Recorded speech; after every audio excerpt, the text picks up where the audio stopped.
Narito tayo ngayon upang matunghayan ang talaga ng mga nagtitrending, nag-iinit at talaga namang napaka-latest na issue ni Ate Erica. Sa pagpapatuloy nga ng ating istorya ay nung pumunta si Kalingap Val Santos Matubang sa bahay dati nila Ate Erica, ay nakausap niya nga ang tita nito, ang lolo nito at ang lola niya.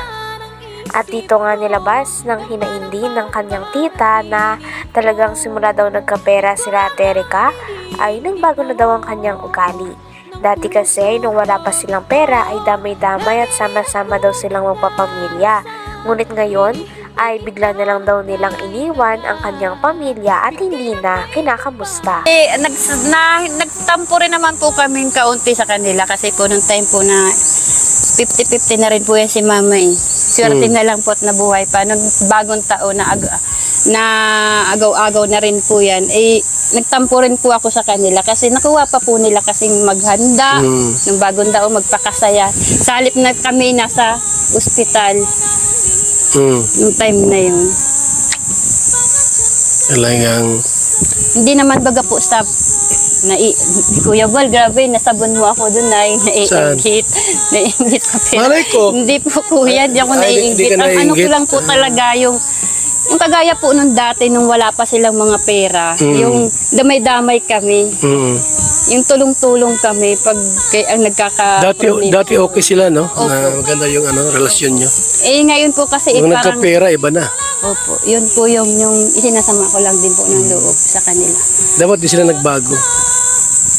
Kung sakali mang Dagdag pa ng tita ni Ate Erica ay sinabi niya nga na napaka-fake news daw ng mga kumakalat na balita na sinusustentuhan pa daw ni Ate Erica ang kanyang lolo at lola, pati na rin ang kanyang pamilya na naiwan. Sapagkat ang sa katotohanan daw ay talagang hindi na nga daw sila pinapansin at hindi na nga sila kinakausap o kinakamusta man lang ni Ate Erica. Hindi rin totoo na buwan-buwan ay nakakakuha daw sila ng sustento galing kay Ate Erica. Kaya naman gusto rin daw nilang linawin sa mga tao ang bagay na ito sapagkat parang ginagamit na nga lang daw nila Ate Erica at ng kanyang ate na si Sheila May ang kanilang lolo at lola para magkaroon pa ng pera. Bas na mga ilaber na kami daw po ay natatakot na iniwan kami nila Erica dahil nawalan daw po kami ng sustento. Pinapaliwanag ko po sa inyo ilaber, hindi singkunduling, hindi yan si Erica sa aming nagpalamon. Wala kaming natatanggap dyan na sustento, sinasabi ninyo. sa akin lang, halimbawa talagang desididong umalis sa Kalinga, sana isinama kayo sa pag-alis para matulungan kayo. Hindi ko na Sabi nga daw, bon-bon binibigyan. Yan nga po yung masakit. Pula pala. Yan po yung gusto nilang palabasin na umano po yung lolo na naman nila. Gagawin na naman po nilang patanginan yung lolo nila para sumikat na naman sila. Para maniwala na naman po ang tao. Nung umpisa po, nagamit yung lolo. Kaya sabi po namin, tama na papa, hayaan na natin sila. Manuloko pala yon yung ginawa Ang nila. gusto ko po talaga, siyempre po nakakahiya lalabas ka ng bahay, parang hindi ka na proud sa sarili mo, iisip mo na po doon sa mga tao nakakakita sa iyo, gayang ka. Ano mismo mo kay Erica? Ayan, naka-vlog tayo. Sabi naman ng tita ni Ate Erica ay kung may masasabi din daw siya kay Ate Erica ay mabait naman daw ito at talagang tumutulong naman sapagkat talagang kilala naman nila ito simula pagkabata. Ngunit ang problema nga lang ay nadala daw talaga si Ate Erica sa ugali ng kanyang ate na si Sheila May. Kaya naman ngayon ay talagang hindi na rin niya ito makita at hindi na rin sila nito kinakamusta simula nung iniwan nila ang kanyang pamilya at bumukod sila kasama ang kanyang ate. Sabi naman ni Kuya Val Santos Matubang ay may balak daw siya na papuntahin si Erica at si Sheila May at pagharap-harapin kasama ang lolo at lola pati na rin ang tita nito na marami. Mano po yung lolo na naman nila. Gagawin na naman po nilang patanginan yung lolo nila para sumikat na naman sila. Para maniwala na naman po ang tao. Nung umpisa po, nagamit yung lolo.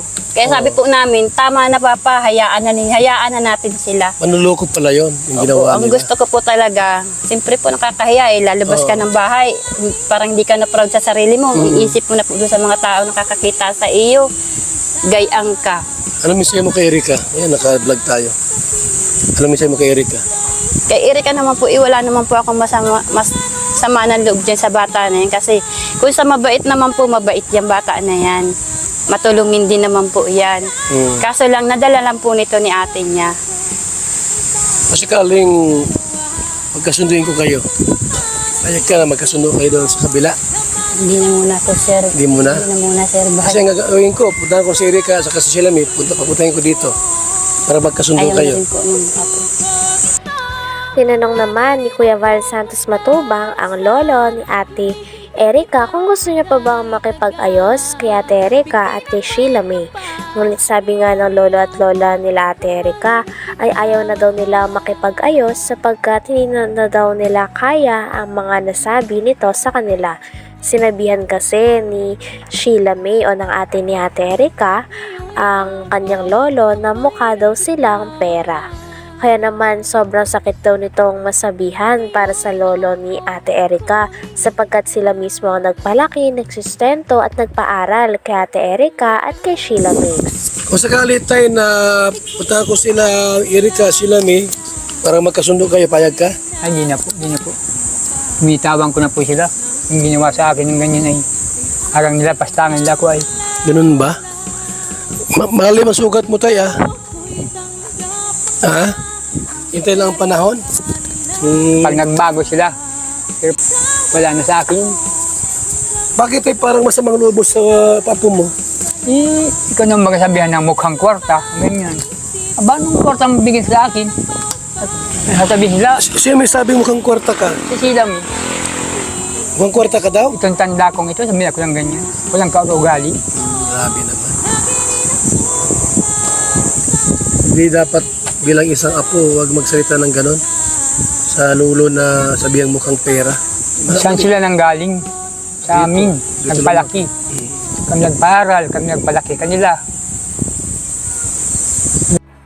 Sabi nga ng lolo ni Ate Erika ay hindi na daw talaga nila hinahangad na magkaayos sila ng kanyang mga apo. Maski nga daw ng mama nito sapagkat imbis daw na ituwid ng mama nila Ate Erika ang mga pagkakamali na ginagawa nila sa lolo at lola nila na nagpalaki sa kanila ay hindi daw ganito ang nangyari sapagkat kumampi pa daw ang mama ni Ate Erika at ni Sheila May sa kanilang dalawa kahit na marami silang nagawang masama sa kanyang lolo at lola at mga nasabi na talaga namang dumurog sa puso ng kanilang lolo.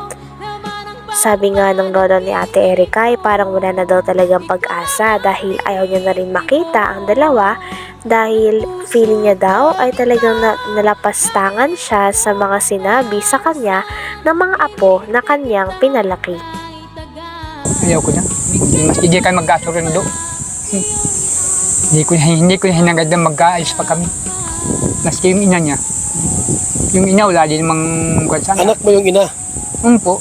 Pero bakit ayaw mong anak mo? Ay, hindi nga po marunong magpangaral sa anak. Dapat isang magulang, pangaralan niya anak niya para matuwid.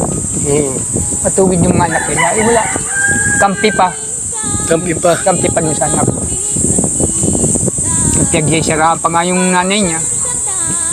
Yan daw ay talagang naghahambog lang. Magkasakit. Bakit ganun sila? Ay, awan ko dun. Hindi ko alam. Ha? Ilabe. Ay, lovers, gumagawa ng kasinungalingan yung iba. Ginagawang Yung pinto. Ima Torres po ang laging araw-araw ni Sheila May kausap. Ima Ima Torres. Torres. Ima Torres. Lagi yung kausap nila. Yung namumuno po sa Ilabe. Parehas po sila ng pinto. Tamang panggawa ng kwento. Puro paninira. Pagkalikal. hanggang dito na lamang muna ang ating napaka-latest at napakainit na issue ni Ate Erica.